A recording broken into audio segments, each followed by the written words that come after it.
Buenos días a todas y a todos los medios de comunicación. Entiendo que iba a bajar el senador Madero, mi coordinador, pero si no, pues yo soy el vicecoordinador.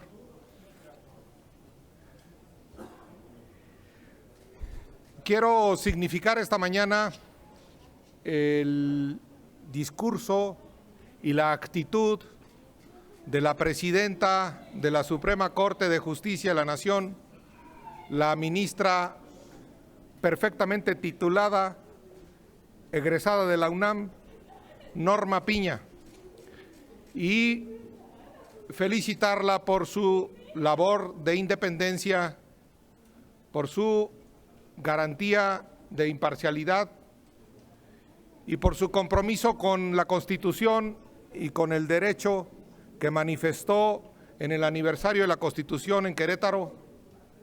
El Grupo Plural y yo en lo personal la felicito a la ministra Piña.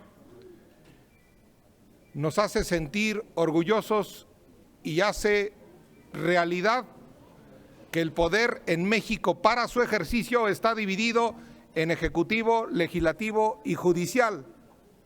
No vivimos en un país donde el presidente es su dueño. El presidente no es dueño ni del Teatro Querétaro, que antes se llamaba Iturbide, que antes era el Teatro del Emperador, hoy se llama Teatro de la República, ni tampoco es dueño de este país, ni es dueño de todo el poder político en México. La presidenta de la Corte se lo hizo saber y nosotros, desde el Grupo Plural, felicitamos a la presidenta Piña. Esa felicitación es lo primero con lo que yo quería entrar en esta conferencia, pero estar a las órdenes de las periodistas y de los periodistas con mucho gusto.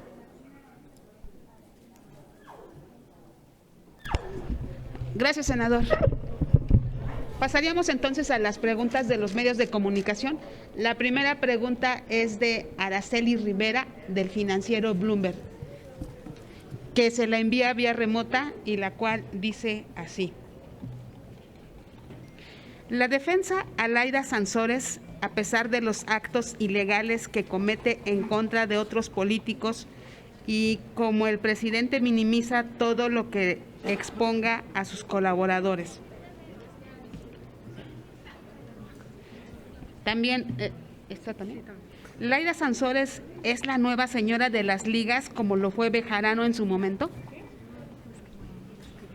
Por supuesto que Laida Sansores está bejaranizando. Laida Sansores tiene, y los que recibieron ese dinero tienen mucho que explicar. La corrupción enoja a los ciudadanos, la corrupción enoja legítimamente a las mexicanas, a los mexicanos, y yo vi en el Código Penal Federal al menos los siguientes delitos: delitos por hechos de corrupción, ejercicio ilícito del servicio público, uso ilícito de atribuciones y facultades, abuso de autoridad, remuneración ilícita, concusión, ejercicio abusivo de funciones, cohecho, peculado y enriquecimiento ilícito. Por lo menos pueden tipificarse 10 delitos y por lo menos una pena de entre 30 años y 129 años de prisión, si acumulamos aritméticamente estas conductas. Yo creo que la honestidad de la 4T es tan falsa como el Sistema Universal de Salud de Dinamarca. La honestidad de la 4T en Campeche, no hay ningún cambio entre el gobernador pasado y el antepasado y la gobernadora de ahora. No hay ningún cambio y deberían dar explicaciones la gobernadora de ese delito, y me apena mucho decirlo, pero también quien recibió ese dinero debe dar explicaciones judiciales de esas escenas que vimos en la televisión. La siguiente pregunta es de Silvia Arellano, de Grupo Milenio. Buenas tardes, senador. Preguntarle, esta semana se prevé que ya se vaya a discutir el Plan B electoral. ¿Van a seguir firmes en la postura de no apoyar este artículo que aún falta y qué acciones van a seguir? Gracias por la pregunta, Silvia.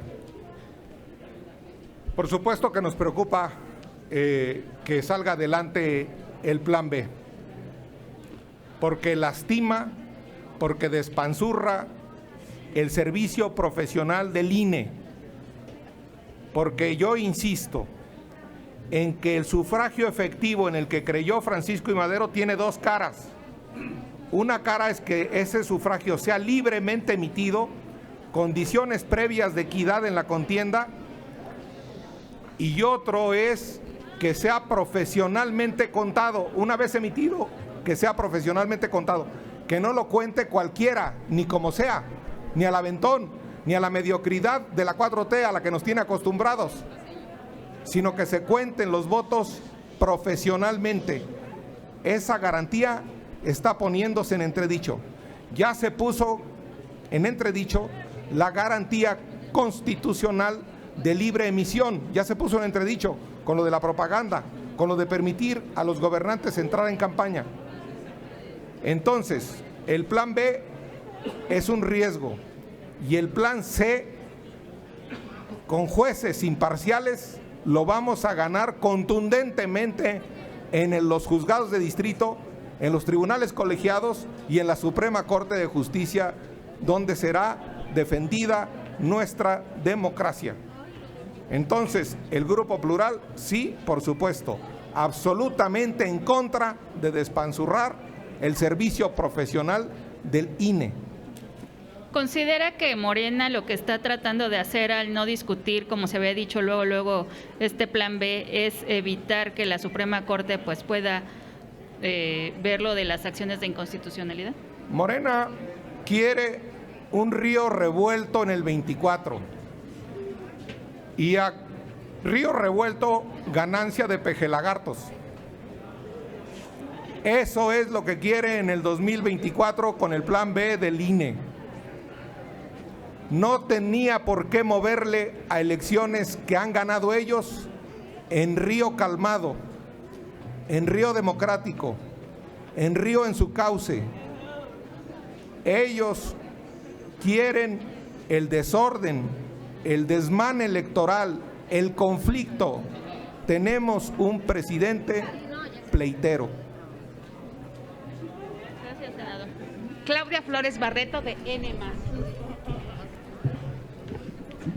Senador, buenas tardes. Preguntarle, en este asunto de la falta de protocolo, del desencuentro que hubo en el Teatro de la República, finalmente, ¿quién es el perjudicado de este encontronazo entre poderes, aunque sea en el protocolo y en el discurso?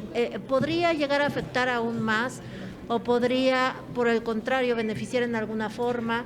Y respecto a la reforma electoral en su Plan B, usted dice que están seguros de que va a salir, que ustedes van a ganar la impugnación y que lo van a combatir con todo, pero va a dar tiempo, es decir, finalmente, si para los primeros días de junio no está invalidada esa reforma, pues sí va a ser vigente para el proceso electoral presidencial. ¿No fue contraproducente que pues ese artículo único que falta por aprobar esté a estas alturas todavía deteniendo esas minutas? ¿No está restando tiempo para los ministros y su análisis? Gracias. Gracias a Claudia de N+. Empiezo por lo último. Tendrán que tragar camote el PT y el Verde de lo que dijeron en la última sesión. Se van a desdecir de la vida eterna, que era transferirles recursos públicos sin haberlos obtenido en los votos y transferirles espacios legislativos. Nosotros teníamos la razón. Eso avergonzó hasta el presidente. Esa farsa, esas coaliciones vergonzosas avergonzaron hasta el presidente. Y aquí todos los que votaron tendrán que echarse para atrás de su voto. Nosotros no. Primero, sí hay tiempo. Hay 3 conflictos, lo dice usted. Bien, hay 3 conflictos que quiero destacar en el Plan B. Uno es el conflicto constitucional. Hay tiempo para resolverlo. Otro es el conflicto electoral, que se resuelve también en la Corte. Y otro es el conflicto laboral de la multitud de despedidos en el INE, que se resolverá en el Tribunal Electoral. Todos los asuntos electorales se han resuelto en el Tribunal Electoral en tiempo y forma, aunque a veces solo tengan una semana para decidir, porque vienen las tomas de posesión y los cargos públicos. Entonces, está claro el diagnóstico, están claras las violaciones.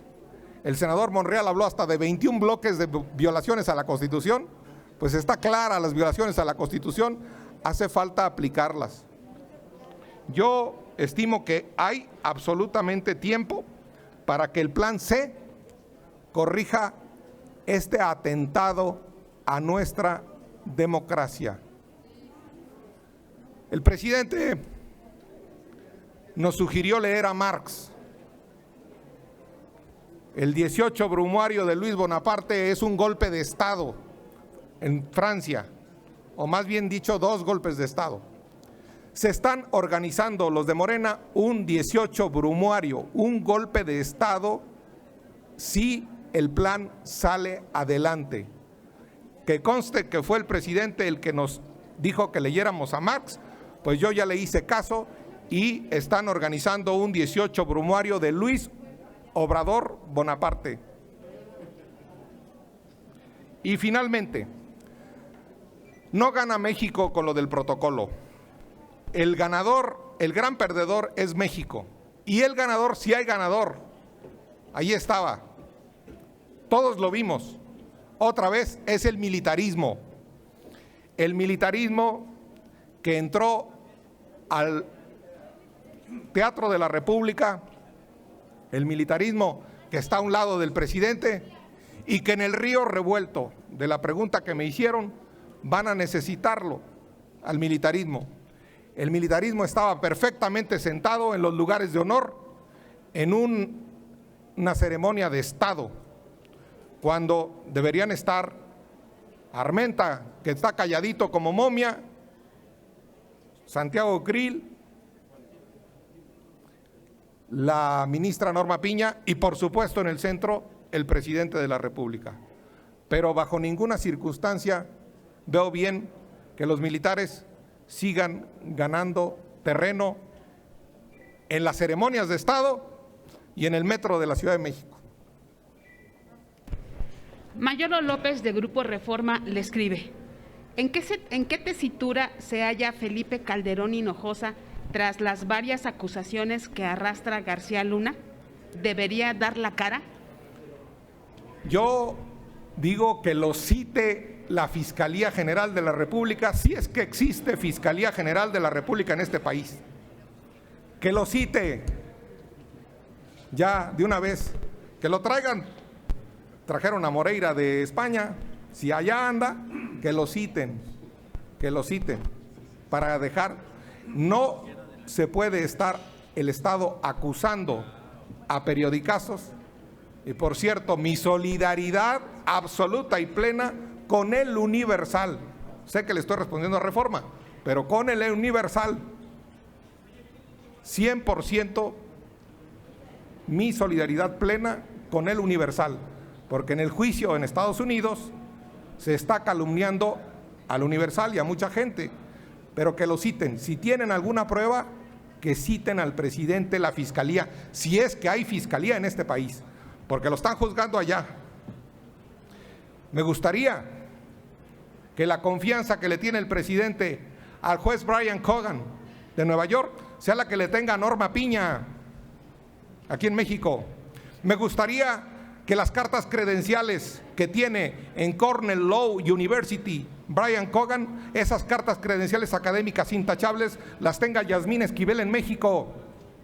Me gustaría que el respeto que se le tiene a un juez allá no se para cuando entran los acusados. Muy bien Norma Piña en que no se paró. Me gustaría que la credibilidad, la confianza, el profesionalismo de quien juzga a García Luna en Nueva York lo tuviera Yasmín Esquivel aquí, o lo tuvieran los jueces aquí de distrito. Esa confianza de la que duda el presidente, no veo que dude ni tantito de Brian Cogan, el presidente de la República. No duda de los jueces de allá y sí duda de los jueces de aquí. Malinchista y chauvinista el presidente de la República, porque no dice nada de Brian Cogan y sí dice de los jueces de aquí, algunos ni titulados, como Yasmín Esquivel. Sandra Aguilar, de Informativo AE. Bueno, senador, nos queda claro cuál es la postura o cómo ve usted al presidente de la República, Andrés Manuel López Obrador. Mi pregunta es la siguiente: como abogado egresado precisamente de esta escuela de Derecho, ¿qué opinión le merece este diferendo entre el presidente Andrés Manuel López Obrador y el senador Ricardo Monreal? Lo legal, entre lo legal y lo justo. ¿Cuál es su opinión, senador?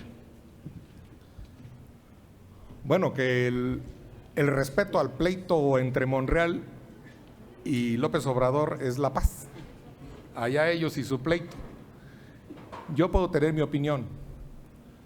Yo creo que lo legal está dictado por el Poder Ejecutivo y lo justo está dictado en las sentencias por los jueces y se respetan. Así es que para encontrar lo justo en este país no se necesita aventar la ley al bote de la basura cuando nos conviene y decirle traidores a los abogados. Se les ha dicho traidores a los abogados desde el Palacio Nacional en boca de López Obrador. Monreal es abogado, primero. Segundo, se ha pedido una reforma profunda al Poder Judicial. Pues ¿qué no hizo una Arturo Saldívar? Esa reforma creo que no sirvió y todos la aplaudieron y aquí la votaron. Yo no. ¿Hace falta una reforma al Poder Judicial? Sí, pero hacen falta garantías a los jueces. Cuando se le den garantías a los jueces para dictar lo justo, entonces habrá justicia plena en este país. Ley, la que decimos el legislativo; justicia, la que dicen en sus sentencias los jueces. Yo no me hago bolas. Y el presidente, calladito, a cumplir la ley y las sentencias, aunque no le guste. Le agradezco, senador. Buena tarde. Araceli Rivera, del financiero Bloomberg, le hace de nueva cuenta una pregunta. Ella le quiere preguntar sobre la actitud del presidente de minimizar todo lo que expone a sus colaboradores. ¿Qué opina usted? Pues no sé exactamente a qué se refiere, pero contesto como inicié. El gobierno no tiene un dueño. El gobierno, el dueño es el pueblo. El Zócalo no es de él, del presidente. El Palacio Nacional no es del presidente. Todo el Estado no es del presidente. Esa época en la que se confundía Estado, gobierno, partido, pues ya la habíamos superado en México. Y yo insisto en que patrimonializar el poder, pues no hace más que generar conflictos. No es de él. Lo único que es de él es su rancho y ya sabemos cómo se llama. Gerardo Segura, de Azteca Noticias, le pregunta: ¿debería ya pronunciarse la Corte en el caso de Yasmín Esquivel y evitar una crisis de legitimidad? No, quien se debe pronunciar es la UNAM y yo confío en el rector. El rector es gente decente y yo confío en el espíritu de la UNAM. Yo confío en el espíritu que se educa en la UNAM y en que la UNAM va a dar una lección a todo el país de dignidad, de probidad y de honradez. Yo estoy a lo que resuelve el comité ético y a lo que firme el rector, a quien considero una persona decente, y yo confío en que la UNAM va a seguir siendo orgullo de México y patrimonio de la humanidad. No va a aceptar los plagios y no va a aceptar que su instrumento sea una fotocopiadora y no el saber y no el conocimiento. También Gerardo Segura le pregunta, ¿solicitarán alguna investigación contra Delfina Gómez por desfalcos o irregularidades en la SEP por 830 millones de pesos cuando era titular de esa dependencia? Conozco por encima el asunto, yo nada más me voy a limitar, no lo conozco el tema a fondo, no acostumbro opinar de lo que no conozco bien, conozco por encima el asunto por las notas que han surgido, pero cualquier desfalco, cualquier observación, cualquier duda de las contralorías o cualquier denuncia debe ser estudiada y debe ser, debe de rendirse cuentas. No quisiera abundar y con gusto lo haría el día de mañana. No conozco más que en general el asunto. Finalmente, también Gerardo Segura le pregunta, ¿qué llamado haría a las autoridades para frenar la violencia? Pues los asesinatos, lejos de parar, siguen incrementándose de manera alarmante. Y por otra parte, la inflación y el incremento de precios sigue provocando dificultades y estragos a la población, mientras este gobierno sigue entretenido en el circo de García Luna o en atacar a la Corte y al INE. ¿Qué opina? Yo creo que García Luna tiene que dar cuentas, ¿eh? No acepto el tema de circo, no es mío. Él tiene que rendir cuentas. Si hay sospechas, como todos los ciudadanos. Ojalá las diera en México, ese es mi reclamo.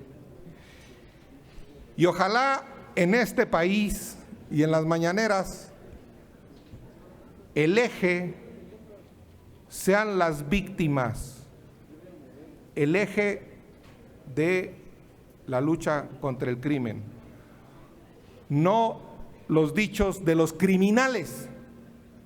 Estamos viendo un desfile de criminales y no vemos absolutamente la voz ni oímos de las víctimas. La inseguridad en México tiene tres patas. La persecución de los delitos, ¿dónde está la Fiscalía General de la República? Digo yo. La procuración, insisto, esa es una primera parte. La impartición de justicia, que eso es los jueces. Y finalmente, la ejecución de las penas. Estamos viendo espectáculos como el de Ciudad Juárez, donde había presos con privilegios. Yo creo que esto es integral en la seguridad y debe atacarse en el cumplimiento de las penas, en la impartición de justicia y en la procuración de justicia. Yo creo que mientras no se haga una tarea integral, no habrá seguridad plena y seguirá muchas zonas del país triunfando el miedo y el dolor. Yo repudio la inacción de la Procuraduría. Yo celebro que los jueces tienen una presidenta que los representa y que los protege. Y yo llamo a que desde las cárceles se ejecuten las penas cabalmente. Las cárceles no son centro de comodidad, son centro de respeto a los derechos humanos, sí, pero no lugares cómodos, como algunos estamos viendo en Ciudad Juárez. Y como ya no hay preguntas, yo solo quiero terminar mi intervención lamentando y solidarizándome con el dolor, como alguna vez se ha solidarizado la comunidad internacional con México por los terremotos en Turquía y en Siria. Las escenas son dramáticas, son trágicas y no me queda más que solidarizarme con las familias y con esos pueblos de Siria y de Turquía. Muchas gracias.